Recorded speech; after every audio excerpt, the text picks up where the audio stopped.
We have somebody here who has been vegan 37 years. And 37. Hmm. 37. And she has cancer, heart disease, high blood pressure, prediabetes, and obesity. She's an organizer for the Sacramento Vegan Society and has done that for years, brought up the membership. You've got 5,000 members. You've done so much, Linda. Thank you. Yeah, I'm just so happy that you're here. And then as I read on about your biography, I thought, oh my gosh, you also teach classes in yoga and what is No, it? not yoga. Kickboxing and step. No It's yoga. kickboxing. Yeah, not yoga, kickboxing.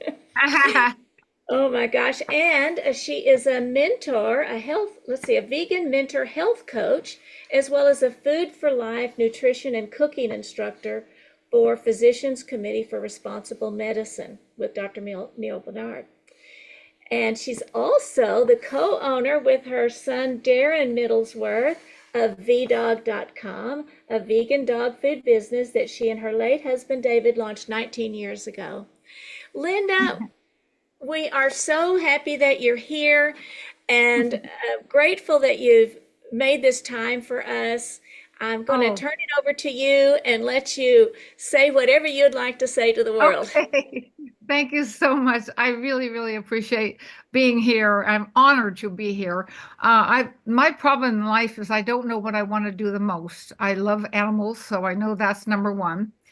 But then I want to be a health coach, and I want to be a personal trainer, and like I am, and aerobic instructor, and and then I have all these animal rights groups I love and I work for. And I tell you, it gets so overwhelming sometimes, but I wouldn't change a thing. But I want to do more with plant-based treating. My goodness, they are already helping my son with VDog to help the dogs in the fire victims in LA, because that's one of the worst climate change things I've seen in California ever. Um, this is confirm my language. This is Portuguese. Okay, I better put English here. Hold on. I don't know Portuguese. I know a little Russian, but not Portuguese. So let me save that. Anyway, and I speak German, but that's beside the point. Anyway, I'm so glad to be here, and I have some. The reason I chose my title, which is Farm Animal Money and Avian Flu Coverups, is because I think so many people like myself don't know really what's going on, who's paying for it, and they don't really know what's going on with the animals, especially here in California. So I'd like to go right ahead and share screen and show you my presentation. Let's see. So I chose this. It's a pretty new subject for me, but I've been working with two groups to find out more and to help with it. I'm doing everything I can to volunteer for everybody who's working on this right now. So this poor little baby has avian flu, and this is what it looks like up close. Can you imagine how painful that is for them? I do show some graphic pictures, I'm sorry, but I feel like people need to know the truth. And I'm always showing graphic pictures no matter where I speak, because it needs to be seen. And sometimes it really gets people to wake up. Some people don't want to know anything, but that's too bad. Anyway, so it's really hell on earth for them. And they already had their beaks cut off. Okay, my little curse, there you go. Anyway, so in the United States, over 20 million chickens die before they ever get to slaughter. By just transportation, they have their bones broken, or they throw them and they break them. Catching them by hand or machine stress, food and water deprivation.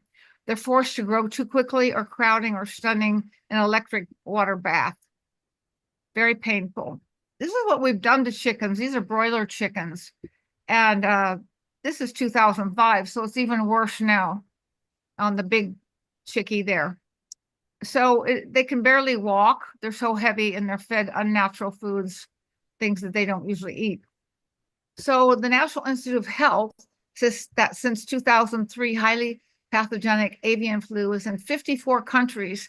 And this is what really scares me, is that 939 confirmed cases in humans, and almost half of them have died. So half of the people, about 50% of the people who get avian flu are dead.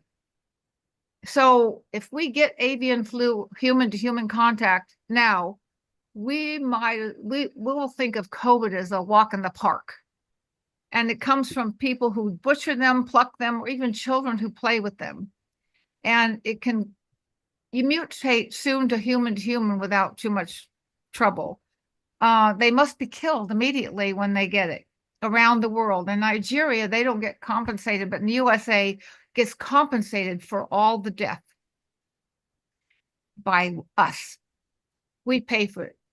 So the avian flu lethal form, which is H5N1, was detected in USA and Canada in 2021. Tens of millions of birds were killed, and they're being killed daily.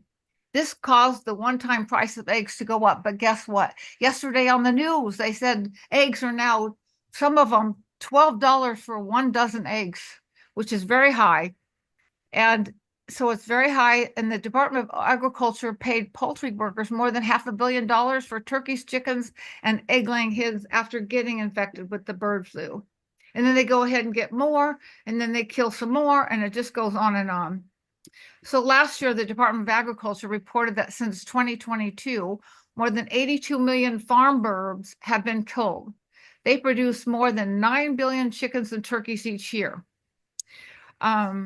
In 2024, the USDA, that's the United States Department of Agriculture, reports that the H5N1 is in 876 lactating herds. Now, Dr. Crystal Heath, which I have listed down here, is the executive director of Our Honor.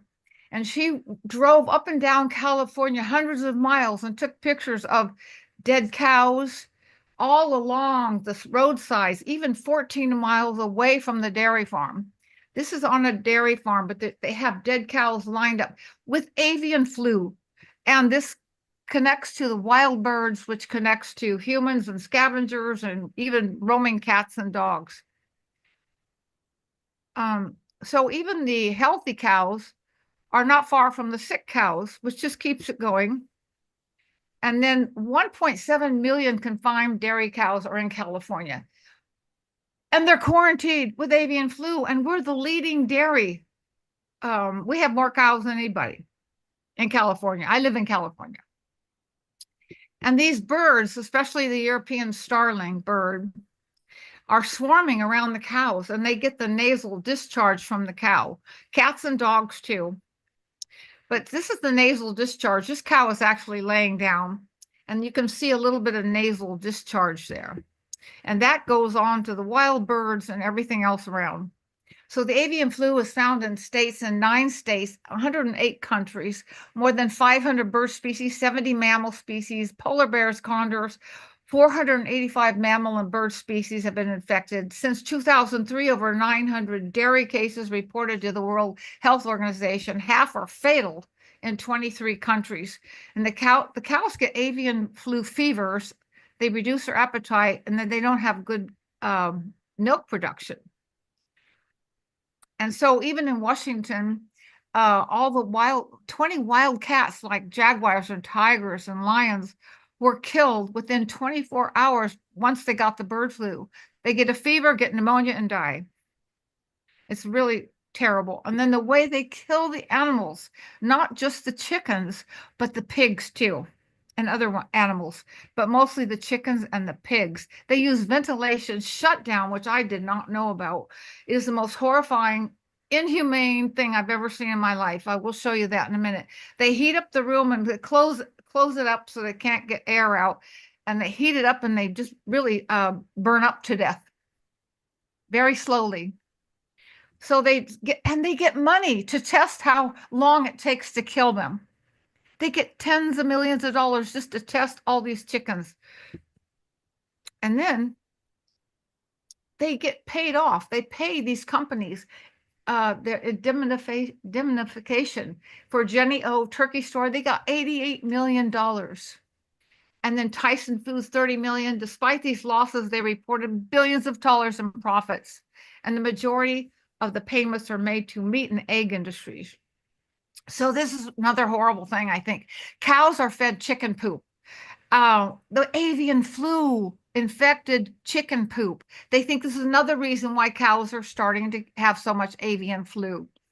They take the poop from the chickens, make it into little pellets, and give it to the cows. But guess what else they give the cows to eat? And remind you, they are vegetarians and they get feathers, heavy metals, bacteria. Of course, they get antibiotics and rodents, and they get parts of fish, crab, shrimp, crawfish. They feed them sawdust and they soften it with nitric oxide and gummy worms, marshmallows, hard candy, sprinkles, chocolate cocoa mix, and limestone. Yeah. So here they are with the crabs, the limestone, the poop, and the candy they get. This is not good for cows. So Governor Newsom in California declared a state of emergency. And I was going to go protest at his house, but now we have the California fire, so I got to leave him alone. So that's what we have going on in California. It's very scary. And just yesterday on the news, they said right near where I live and in Sacramento and also in Yolo County near me, there's backyard chickens being culled. And even people who have small chicken businesses, I'm talking 1,000, 2,000, 10,000 chickens, they're killing the chickens now all the time because of the bird flu. Just on the news yesterday. And the taxpayers are paying for this. Because they get more chickens after we pay for it. And we're subsidizing big groups like Hormel Foods, Weber Family Farms, Pittman Family Farms, and Foster Farms. And this is Dr. Crystal Health. She's a veterinarian and she's the executive director of Our Honor. She said this is the worst avian flu outbreak in the history, which has led to the mass culling of around 50% of California's egg-laying hens. So 73% of dairy revenue are from public subsidies. According to Studarcha, Center for Entrepreneurship and Technology, we spend $38 billion per year to subsidize this. Many of the USDA farms don't even want veterinarians to come out and check the milk because they don't want the bad image. This is really, really scary because people are now thinking that raw milk is the best way to drink it. It's not pasteurized or it has bird flu in it. Now this is two groups here I hang around with because I like what they're doing for the bird flu. Okay, this is down here on the right is Free from Harm, which is run by Robert Grillo, and then in defense of animals. So right here in this very fuzzy picture, I have Jan LeBond, and over here on the right, I have Hillary LeBond, and they are working in defense of animals. And then Leah Wilburn is too. And then Free from Harm has helped us organize all this too. So we went into we had to wait 3.5 hours in a public discussion on cattle health, risk health, public thing that they had. So to get to the end of it, we had to listen to these people talk about what they're going to do with the giant piles of avian flu manure from the cows, and the size of a house, all of the piles.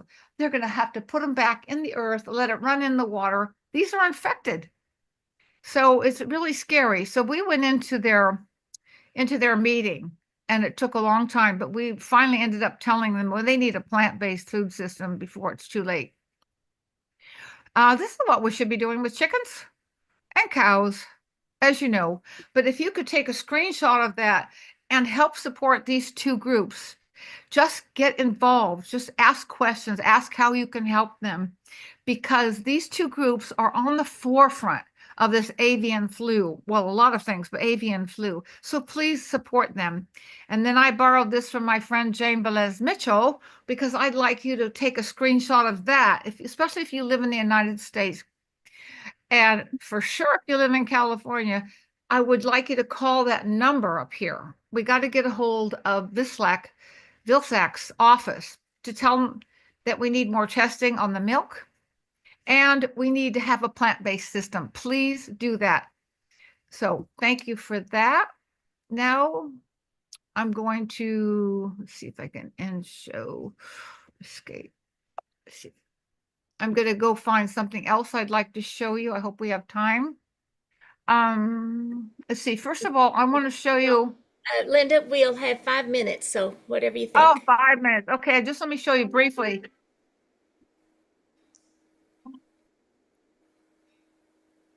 There's an avian influenza outbreak that's sweeping the country. Millions and millions of birds are being killed through mass depopulation methods. Over the course of approximately a year and a half and multiple public records requests, Animal Outlook, a national nonprofit animal protection organization, was able to obtain approximately 10 hours. Okay, can you see this anyway? I want to show you this. Yes, yes, please. Yes, we can. Oh This my. virus is particularly concerning because it has spread to so many different mammal species. And each time it jumps from animal to animal, it creates a new opportunity for the virus to develop the mutations necessary that make it more easily transmissible between humans. Over the last year or so, we're starting to get more and more cases of humans that are affected by this virus. Right now, the majority of cases are from infected milk, raw milk, most likely through contact with hands, milk, and eyes. But we do have a few cases now that reflect the potential for the virus to further evolve and mutate and cause significant infection and disease.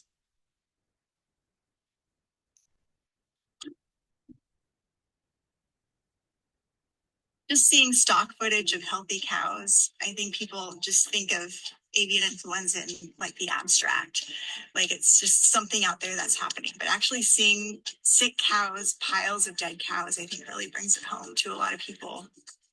It shows the public the true implications of this virus when they see the actual cows for themselves. At the broadest sense, I think one thing I try to remind people of is that in the 7,000 or so years that humans have domesticated animals for food production, this is the largest animal disease outbreak we've ever had. Whether you look at it geography, we have 6 or 7 continents affected. Whether you're looking at species, we have wild and domesticated birds and mammals, and now we're starting to have human infections. So this is extraordinary. It's important for us from a public health perspective to sound the alarm before this becomes a big problem, as opposed to waiting until something significant happens and then responding.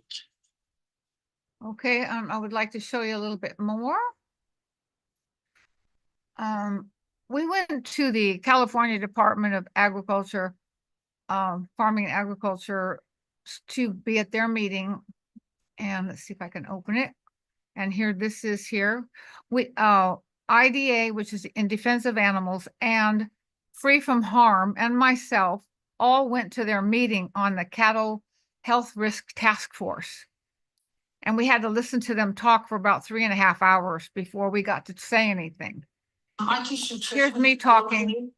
And I'm worried about that bird flu very much. And I know that there are dead dairy cows infected with bird flu that lay along the roadside near dairy farms. The scavengers go after them. There's no biosecurity or warning. And that scavenger hunt there actually spreads the disease of bird flu to wildlife, other birds, and humans. How can the CDFA allow this? And are you putting industry profits over public health and animal welfare? That's my question. I would say no. We have been in touch with producers on best practices, reminding them they know. These are reminders to the producers on how to handle that. By the way, she's lying. They're not doing anything about it. Nothing.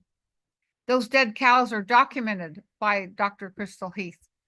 Now I'd like to hear Leah Wilburn when she was at the same meeting.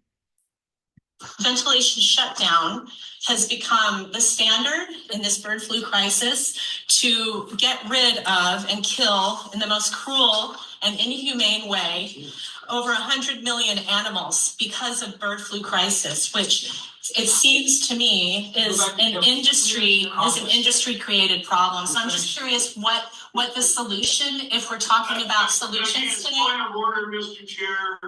This is not the public comment period. So well, my question was about bird flu in and of itself, like how we're going to be dealing with this if we're continuing to kill over 100 million more animals just because of bird flu in ventilation shutdown, which is one of the most horrific, cruel ways you can kill animals, right? Where you suffocate and roast them to death over hours. It's being done to chickens. Has been done to pigs in 2020, over 250,000 animals. So my question is, I'm just curious, what is the plan of action for this? I'd love to know. Anybody? Yeah, the question was simply how we plan to deal with having ventilation shut down as a standard way of killing animals. Yes, we're here. So no answer to the question from the public. No question. That was a question. Yes, it was a question. Stop.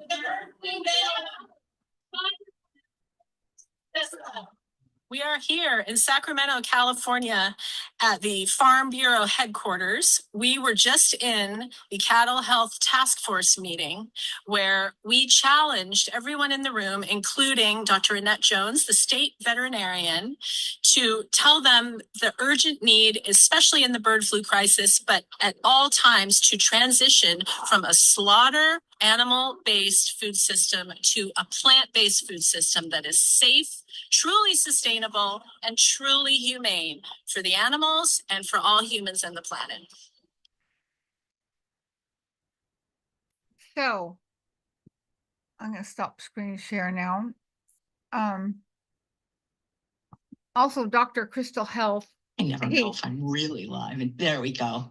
Are we okay now? Hey, everyone. Welcome to day 10 of Thriving in the Face of Cancer. I'm your host, Chef AJ, and every day for the next 21 days, I'll be talking to top doctors and other healthcare professionals, as well as people who have survived cancer.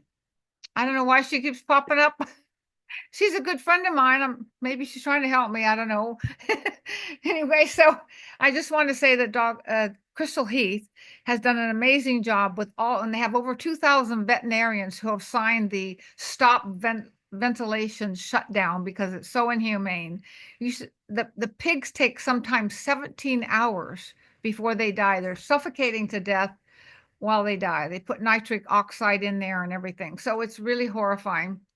And it was supposed to be for special issues they had, but now they're just using it all the time. And the really sad part is I think most people in America have no idea that we taxpayers are paying for all of this murder, this horrible way to murder, and to keep the whole ag system going. And so I want to work with plant-based treaty. I want to get my governor involved. And I want to get involved with getting our city to be completely plant-based. I have 5,500 members in my own group here in Sacramento, the Sacramento Vegan Society. And I'm very proud of that. And we have several kinds of people. We have the animal lovers, ethical vegans. Then we have the people who care about their health. And then we have a few here and there who care about the environment. So I really want to start pushing all three still, but I would like more people to get involved with this. And I think if I can get my 5,500 people involved with the plant-based treaty, and I can start maybe bringing in more food-based systems in our government here, in our city council. So I'm going to need help on how to do that, but I'd really like to do that. That's a big goal for me. And I just really love all of this. It's kind of funny though, I have to say, I have people in my group, the animal lovers seem to not care about their health. They eat all the processed food, it's vegan. They just don't care about the healthy side. Then I've got the healthy side. They really care about the health and they don't really think about the animals and it's just not important to them. There's a little small group in the middle who cares about all of it and the environment. So I somehow like to bring all those together, but I'm not sure quite how. But it's it's wonderful that we have so many people who are vegan, at least here in Sacramento. We have quite a few vegan restaurants. I think we should be on a list of some kind for having the most vegan options in a city. We have a lot of vegan restaurants. Some of them aren't completely vegan, but they offer a lot of vegan food. So I'm very happy with that. Wow. Thank you so much, Linda. I tell you, I was so amazed at the presentation and the bird flu and how many animals are being killed. Thank you so much for that enlightening one. I will be sure and share it. Thank you. And we have 3 minutes, so we'll keep our questions and answers short. I don't see anybody. Let's see. Danny, do you have any questions for us that you'd like to come on for? I don't have any questions in the chat right now. Okay, that's I'd fine. like though if Linda could If you maybe will, if we could get her contact information in the chat. Oh, yeah. if you'll Thank just, You want me to type it in? Okay. You can just go to my website. we'll do that. We'll do that. Okay. We'll take My yeah. website, veganmentor.com, is the best way to get a hold of me. And I do coaching, but I do all the rest of this stuff with the animals too. Great, thank you. And so now we do have one person with a question, Sai, and then it will be time to go. Okay. Let's see here. He's going to try to turn on his camera. All right. Hi, Linda. Thanks for the Hi, great Sai. presentation. Yeah, Thank it's very you. shocking to know what's happening out there. I was just curious to know about antibiotic resistance. I think the animal agriculture uses a lot of antibiotics to control these viruses. So, have you seen impacts of antibiotic resistance in people and in animals also? I know that's a big topic in itself, but just wanted to know some thoughts about it. I didn't quite understand the last part about the antibiotics. Yeah, antibiotic resistance. Oh, yeah. I'm not sure of the statistics on that, but now that we feed all farmed animals antibiotics, including the fish, it's going to be not that far off that there's nothing going to be for us, for the humans. And then people will start to care, I suppose. But it's really going to it's going to just happen. One day it's going to happen and people, oh my God, the antibiotics don't work anymore because we're really using it on all our farmed animals. And it's very scary. I'll try to get more statistics on that though and see if we're close to the edge or where we are with that. I'm not sure. Yeah, exactly. That's what I was trying to know. Yeah. Yeah, thanks for the question. It's very scary. And people don't realize that eating animals is the worst way to take care of us. And they always say things like, oh, we've always eaten meat. And anyway, where do I get my protein? I think I hear that one every day. Where do I get my protein? Well, I'm almost 81 in a couple weeks, and I've got muscles galore. Yeah, I'm very strong. And so I like to show that off. I always show my muscles to people, say, where do I get my protein? And I said, well, what are you going to look like at 81? Do you have muscles? Huh? So I got to really, hi, Renee, there, I see her. And yeah. Thank you so much. We appreciate that and the question. And we're going to bring Renee King-Sonnen on for our final question. Yay, Renee. Hi there. Hi, Linda. Oh, my friend Renee. I love watching your comedic hour too. I mean, because you bring, a topic that is so difficult to talk about, and you genuinely are funny like Lucille Ball. And so I love it. We've had many escapades. But anyway, my question as a person that has a sanctuary and that has chickens and we have ducks and turkeys and all the animals. I mean, we spend so much time caring for them and making sure their health is good. It's frightening to think that animal gets sick at our sanctuary, that a vet might come and suspect, the bird flu or something, and then come and kill all of our animals. I know. I have heard of this happening and it's terrifying. So I just want to know if you are working with sanctuaries to help raise awareness about this, how we can, maybe come together, Okay. because that's one of the things. I mean, I'm even afraid sometimes to call a vet out Okay, now put that in the because of the Zoom things I I've heard. know. Well, yes, I work with Animal Place and Preattering and a few sanctuaries. And in fact, I'm going to be tabling for VDOG at Animal Place very soon. But they're frightened too. In fact, we found a turkey that was wild and it was kind of by itself and it was banging into cars. And so we tried to take that turkey to the Animal Place and they said they can't take it. They can't take it because of the bird flu.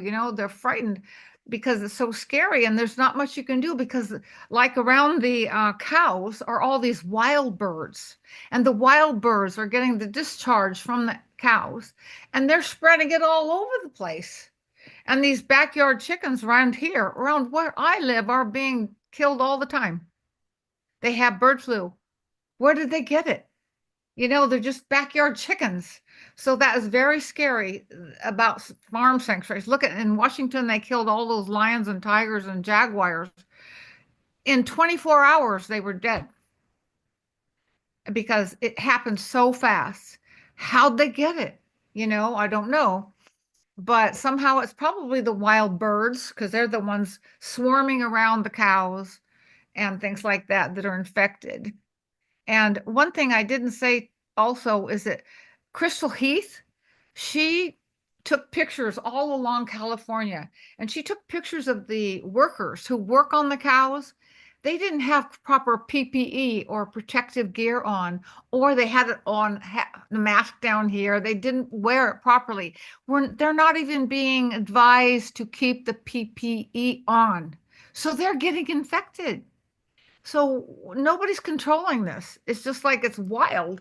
You can do whatever you want as long as you have the money and as long as government will keep paying for this and we taxpayers are paying for it. I didn't know we taxpayers were paying it to kill so many animals. I did not know that. Tens of millions of chickens and pigs, especially, we are paying for. And then they just get a new batch in. It's really horrifying. But yeah, I'm really worried about sanctuaries and being infected because there's not much you can do about it right now. That's why we have to stop this. The only thing I know you can do is like me. I sometimes am scared to call the vet out. Yeah.